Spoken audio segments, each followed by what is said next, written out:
Hi, Freddie. I'm back and I have to reread chapter 10 to you. It didn't take, but that's fine. And it's entitled The Spell Begins to Break. Now we must go back to Mr. and Mrs. Beaver and the three other children. As soon as Mr. Beaver said, "There's no time to lose," everyone began bundling themselves into coats except for Mrs. Beaver, who started packing up sacks and laying them on the table and said, "Now, Mr. Beaver, you just reach down that ham, and here's a pocket of tea, and there's some sugar and some matches. And if anyone will go get 2 or 3 loaves out of that crock over there in the corner." "What are you doing, Mrs. Beaver?" explained Susan. "Packing up a load for each of us, dearie. And Mrs. Beaver," said Mrs. Beaver very coolly, "you don't think we'd set out on a journey without anything to eat, did you?" "But we haven't time," said Susan, buttoning down the collar of her jacket. She may be here any minute." "That's what I say," exclaimed Mr. Beaver. "Get along with you all," said his wife. "Think it over, Mr. Beaver. She can't be here for a quarter of an hour at least." "But don't you want a big start as we can possibly get?" said Mr. Peter, "if we were to reach for the stone table before her." "You've got to remember that, Mrs. Beaver," said Susan. "As soon as she had looked in here and finds we're gone, she'll be off at top speed." "That she will," said Mrs. Beaver, "but we can't get there before her, whatever we do, for she'll be on the sleigh and we'll be walking." Then we have no hope," said Susan. "Now, don't you go fussing. There's a dear, there's a dear," said Mrs. Beaver. "But just get half a dozen clean handkerchiefs out of the drawer, 'cause we've got hope. We can't get there before her, but we can keep under cover and go by ways she won't expect, and perhaps we'll get there." "That's true enough, Mrs. Beaver," said her husband, "but it's time we were out of this." "And don't you start fussing either, Mrs. Beaver," said Mr. Beaver, said his wife. "There, that's better. There's 5 loads, and the smallest of the smallest of us. That's you, my dear," she added, looking at Lucy. "Oh, do please come on," said Lucy. "Well, I'm nearly ready now," answered Mrs. Beaver at last, allowing her husband to help her into her snow boots. "I suppose the sewing machine is too heavy to bring." "Yes, it is," said Mr. Beaver. "A great deal too heavy, and you don't think you'll be able to use it while we're on the run, I suppose." "I can't abide the thought of that witch fuddling with it," she said, "and breaking it or stealing it, as likely as not." "Oh, please, please, please do hurry," said the 3 children. And as at last they all got outside, and Mr. Beaver locked the door. "It'll delay her a bit," he said, and they set off, all carrying their loads over their shoulders. The snow had stopped and the moon had came out when they began their journey. They went in a single line. First Mr. Beaver, then Lucy, then Peter, then Susan, and Mrs. Beaver last of all. Mr. Beaver led them across the dam and on the right bank of the river, and then along a very rough sort of path among the trees right down by the river bank. The sides of the valley, shining in the moonlight, towered up above them. "But keep down here as much as possible," he said. "She'll have to keep to the top, for you can't bring a sleigh down here." It would have been a pretty enough scene to look at through the window with a comfortable armchair, and even as things were, Lucy enjoyed it at first. But as they went on walking and walking and walking, and as the sack she was carrying felt heavier and heavier, she began to wonder how she was going to keep up at all.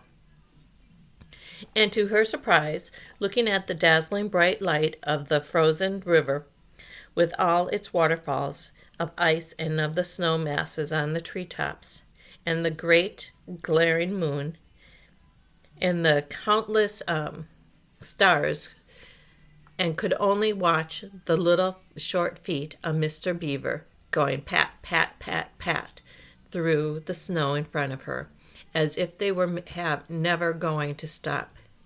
Then the moon disappeared, and the snow began to fall once more. And at last Lucy was so tired that she was almost asleep and walking at the same time, when suddenly she found that Mr. Beaver had turned away from the river bank to the right and was leading them steeply uphill into the very thickest bushes. And then, as she came fully awake, she found that Mr. Beaver was just vanishing into a little hole in the bank which had been almost hidden from the bushes until you were quite on top of it. In fact, by the time she realized what was happening, only his short, flat tail was showing. Lucy immediately stooped down, and crawled after him. Then she heard noises of scrambling and puffing and panting behind her, and in a moment all 5 of them were inside. "Whatever is this?" said Peter's voice, sounding tired and pale in the darkness. I hope you know what I mean by a voice sounding pale. "It's an old hiding place for beavers in bad times," said Mr. Beaver, "and a great secret. It's not much of a place, but we must get a few hours of sleep." "If you hadn't at all been in such a pludgery fuss when we were starting, I would have brought some pillows," said Mrs. Beaver. It wasn't nearly such a nice cave as Mr. Tummus's, Lucy thought. Just a hole in the ground, but dry and earthy. It was very small, so that they were all laid down. They were all in a bundle of clothes together, and and being warmed up by their long walk, they were really rather snug. If only the floor of the cave had been a little smoother. Then Mrs. Beaver handed round in the dark a little flask out of which everyone drank something. It made one cough and sputter a little and stung the throat, but it also made you feel deliciously warm after you swallowed it, and everybody went straight to sleep. It seemed to Lucy only the next minute, though really it had been hours and hours later, when she woke up feeling a little cold and dreadfully stiff, and thinking how she would like a hot bath. Then she felt a sort of long whiskers tickling her cheek and saw the cold daylight coming in through the mouth of the cave. But immediately after that she was very wide awake indeed, and so was everyone else. In fact, they were all sitting up with their mouths and eyes wide open, listening to a sound which was the very sound they had been thinking of, and something imagining in their head during their walk last night. It was a sound of jingle bells. Mr. Beaver was out of the cave like a flash the moment he had heard it. Perhaps you think, as Lucy thought for a moment, that this was the very silly thing to do. But it was really very sensible one. He knew he could scramble to the top of the bank among the branches and bushes without being seen, and he wanted above all things to see which way the witch's sleigh went. The others all sat in the cave watching and wondering. They waited nearly 5 minutes. Then they heard something that frightened them very much. They heard voices. "Oh," thought Lucy, "he's been seen. She's caught him." Great was their surprise when a little later they heard Mr. Beaver's voice calling for them just outside the cave. "It's all right," he said, shouting. "Come out, Mrs. Beaver. Come out, sons and daughters of Adam. It's all right. It isn't her." This was a bad grammar, of course, but that is how beavers talk when they are excited. I mean, in Narnia, in our world, they usually don't talk at all.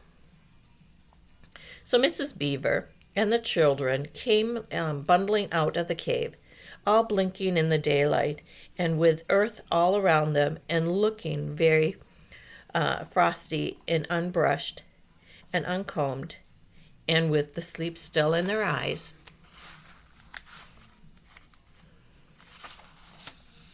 "Come on," said Mr. Beaver, who was almost dancing in delight. "Come and see. This is a nasty knock on for the witch. It looks as if her power is already crumbling." "What do you mean, Mr. Beaver?" Panted Peter as they all scrambled up the steep bank of the valley together. "Didn't I tell you," answered Mr. Beaver, "that she made it always winter and never Christmas?" We heard that before. Didn't I tell you? Well, just come and see." And then they were all at the top of the hill and did see. It was a sleigh, and it was reindeer with bells on their harnesses, but they were far bigger than the witch's reindeer, and they were not white but brown. And on the sleigh sat a person whom everyone knew the moment that they set their eyes on him. He was a huge man in a bright red robe, bright as holly berries, with a hood that had been fur on the inside, and a great white beard that fell like a frothy waterfall over his chest.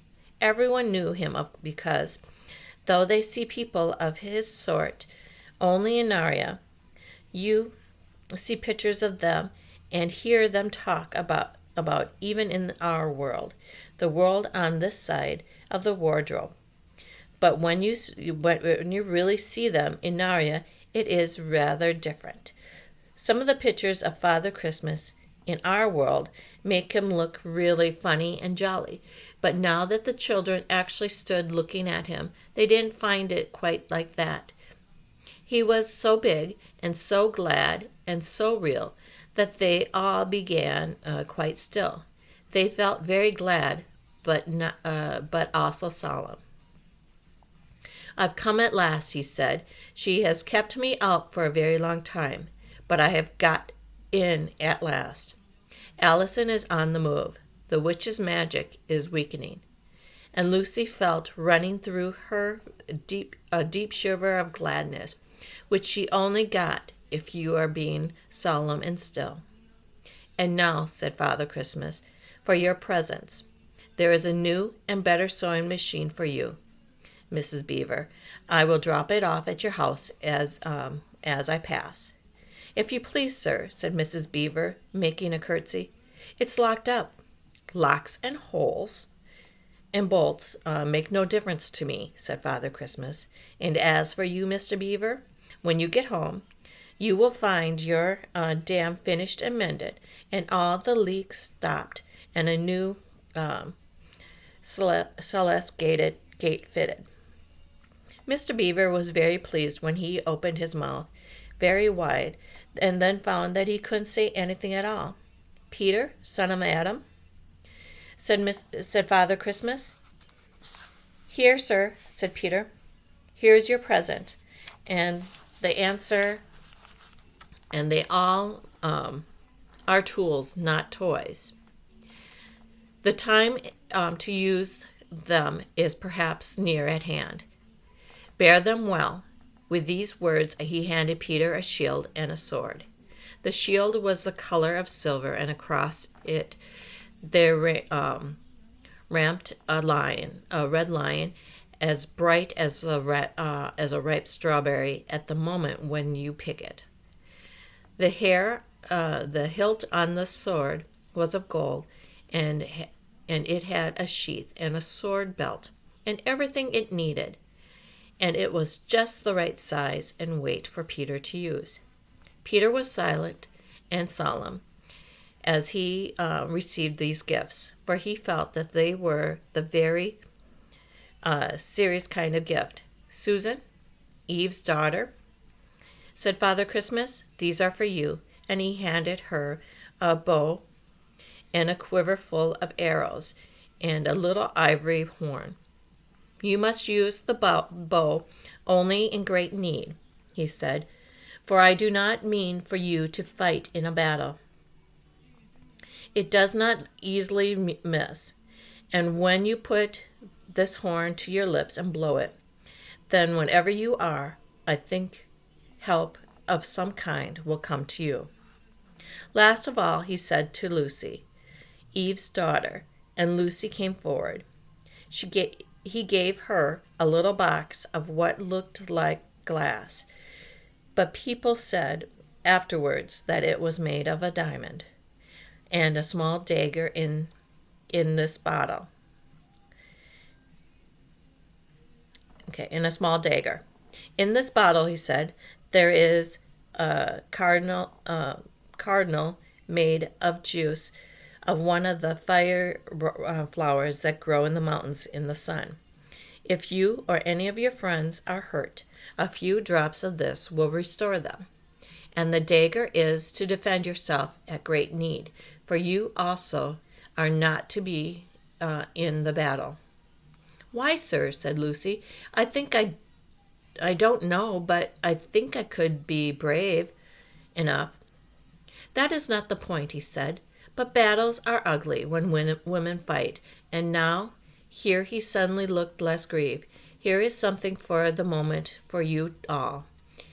And he brought out, I suppose, for the big bag at his back, but nobody quite saw him do it, a large tray containing 5 cups and saucers, a bowl of lump sugar, a jug of cream, and a great big teapot, all simmering and piping hot.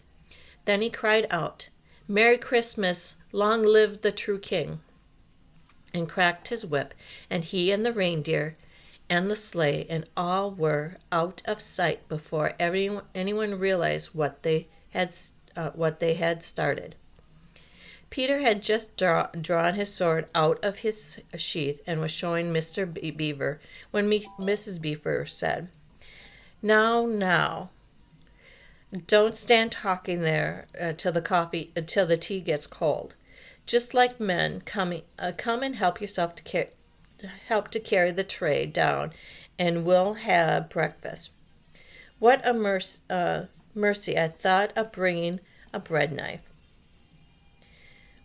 So down the steep bank they went, and back into the cave.